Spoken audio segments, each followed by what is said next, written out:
तीन जादुई विशाल नारियल। सिंकजीपुर नाम के गांव में बन्नी का परिवार रहता था। बन्नी एक बहुत ही अच्छी बहू और पत्नी थी। एक हादसे ने प्रफुल्ल के दोनों हाथों को बेजान बना दिया था। तब से ही बन्नी बड़ी मुश्किल से नारियल पानी बेचकर अपना घर चलाती। चलिए, दुकान खोलने का समय हो गया है। कितनी मेहनत करते हैं हम बन्नी, क्या भगवान हमारी परिस्थिति कभी ठीक नहीं करेंगे? पता नहीं क्या है छबीली के नारियल पानी में जो हमारे में नहीं है। मुश्किल से एक दो ग्राहक ही बन्नी के ढाबे पर आते थे, क्योंकि सारे ग्राहक बन्नी के ढाबे के सामने बने छबीली के ढाबे पर ही चले जाते थे। पर फिर भी दोनों बहुत मेहनत से नारियल तोड़कर लाते अपने घर को चलाने के लिए। दोनों ढाबे को पूरे मन से फिर से खोलते हैं, इस उम्मीद में कि आज ग्राहकी अच्छी हो। यहाँ वहाँ मत जाओ, बन्नी का नारियल पानी पियो और तरोताजा हो जाओ। अरे बन्नी भाभी, एक गिलास नारियल पानी पिलाओ तो। जब तक आपके हाथ का नारियल पानी गले से नहीं उतरता, शरीर को चैन ही नहीं आता। एक तू ही तो है राजू, जो रोज आता है नारियल पानी पीने। बन्नी राजू को नारियल पानी दे ही रही होती है कि तब तक अचानक एक साथ बहुत सारे ग्राहक उसके दुकान के आगे लाइन लगाकर खड़े हो जाते हैं।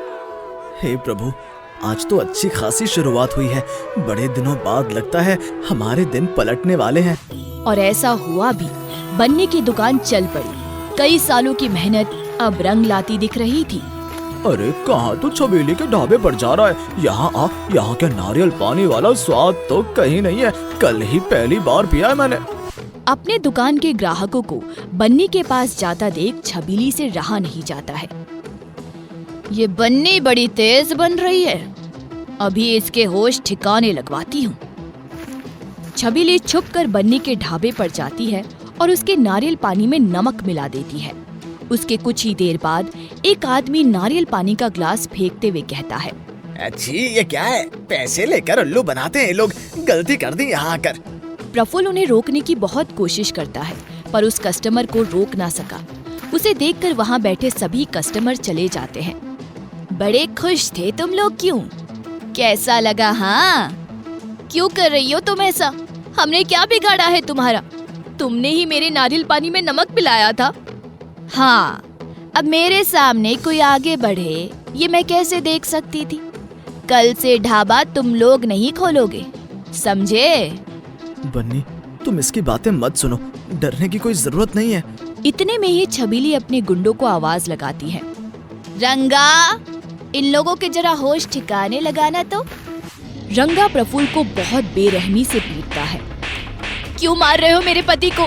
क्या बिगाड़ा है हमने तुम्हारा? अभी तो कुछ किया ही नहीं है। कल अगर ढाबा खुला देख लिया तो तेरे पूरे परिवार की यही हालत होगी। बन्नी और प्रफुल्ल बहुत डर जाते हैं और रोते हुए नारियल के पेड़ के नीचे बैठ जाते हैं। याद है आपको, ये 3 नारियल के पेड़ 8 साल पहले हमने लगाए थे।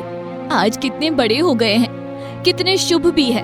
परसों ही पहली बार इनका नारियल तोड़कर नारियल पानी बनाया और ग्राहकी इतनी बढ़ गई, और आज ये सब खत्म हो गया। ये काम अब बंद करना पड़ेगा बन्नी। वो लोग हमें पेड़ों से नारियल तोड़ने भी नहीं देंगे, और ये हमारे पेड़ बहुत छोटे हैं। कितने ही नारियल दे पाएंगे हम? तभी उन 3 में से एक पेड़ से आवाज आती है, पिंकी, हमें इनकी मदद करनी चाहिए ना, तो करते हैं ना। प्रफुल्ल और बन्नी कुछ समझ पाते उसके पहले ही तीनों पेड़ में इंसानों की तरह आँख, नाक और मुंह बन जाते हैं। हम जादुई पेड़ हैं, बन्नी तुम उदास मत हो। तीनों तुम्हें एक एक विशाल नारियल देंगे जो तुम्हारी सारी इच्छाएं पूरी करेगा। तीनों पेड़ से एक बड़ा सा नारियल नीचे गिर जाता है, जिसे उठाकर बन्नी प्रफुल्ल के साथ अपने घर लौट आती है। रात में बन्नी पहले नारियल से कहती है, मेरे पति के हाथों की ताकत लौटा दो, जादुई नारियल। इतना कहते ही नारियल से एक रोशनी आती है और प्रफुल्ल के हाथों को छूती है, और वैसे ही प्रफुल्ल के दोनों हाथ ठीक हो जाते हैं। ये नारियल तो सच में जादुई है। ये कहकर दोनों सो जाते हैं। अगली सुबह दोनों क्या देखते हैं कि छबीली का ढाबा बंद है, जिसके कारण फिर से सारी भीड़ बन्नी के ढाबे में उमड़ पड़ती है। ये नारियल तो वाकई जादू पे जादू दिखा रहा है। प्रफुल्ल की खुशी का ठिकाना नहीं रहता, पर 1 हफ्ते बाद ही छबीली फिर से ढाबा खोलती है। पर इस बार वो कई कोशिशों के बाद भी प्रफुल्ल के ढाबे को नुकसान नहीं पहुंचा पाती। ये सब क्या हो रहा है और कैसे? कोई भी मेरे ढाबे पर नहीं आ रहा और ये रंगा पता नहीं कहाँ मर गया। बन्नी पर नजर रखने की जरूरत है। अगली सुबह ठीक 4 बजे छबीली बन्नी और प्रफुल्ल के पीछे जाती है और उन्हें जादुई पेड़ों से बातें करती देख लेती है। लो मेरी प्यारी बेटिया, पानी पियो। तुम कितनी अच्छी हो जो रोज हमारी जड़ों में पानी डालती हो। तुम तो बिल्कुल हमारी माँ जैसी हो। ओह, तो ये सब इस जादुई पेड़ का कमाल है। बन्नी के वहां से जाते ही छबीली रोते हुए पेड़ के पास जाती है और उनसे कहती है, मैंने किसी का क्या बिगाड़ा है भगवान? लगता है अब ये जीवन ही किसी काम का नहीं। दीदी, क्या हम इनकी मदद नहीं कर सकते? क्यों नहीं? तभी तीनों उसे 3 जादुई नारियल देते हैं, जिसे लेकर छबीली अपने ढाबे पर लौट आती है। ओ जादुई नारियल, मुझे बहुत सारे पैसे दो और बिन्नी का ढाबा जला दो। छबीली के ऐसा कहते ही तीनों नारियल मिलकर 3 मुंह के सांप में बदल जाता है। भागो भागो, बचाओ मुझे, मेरी गलती हो गई। भागते हुए छबीली बिन्नी के पास जाती है। मुझे छोड़ दो बिन्नी, मुझे बचा लो। मेरी लालच के कारण जादुई नारियल सांप में बदल गए।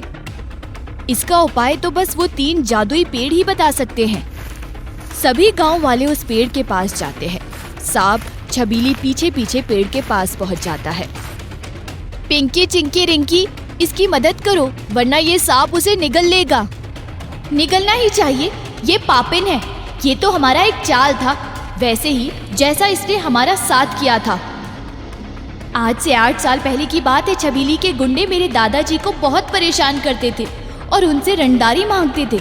एक गरीब किसान होने के कारण उसकी माली हालत कुछ अच्छी नहीं थी और पैसे न मिलने के कारण छबीली ने हम तीनों नवजात बच्चियों को मार कर गाड़ दिया और जहाँ पर हम गाड़े गए थे वही बन्नी ने नारियल का पौधा लगा दिया और हम पेड़ के रूप में बड़े हो गए। रंगा को तो हमने पहले ही उसके कर्मों की सजा दे दी, अब बारी है छबीली की। और सभी गांव वालों के सामने वो नाग उसे निकल कर गायब हो जाता है। मैं तीसरे जादुई नारियल से मांगती हूँ कि मेरी तीनों बच्चियों को पेड़ की योनि से मुक्त कर इंसानी शरीर दे दो। बिन्नी के ये कहते ही तीनों पेड़ बच्चियों में बदल जाती है और हमेशा बिन्नी और प्रफुल्ल की बेटियां बनकर रहने लग जाती।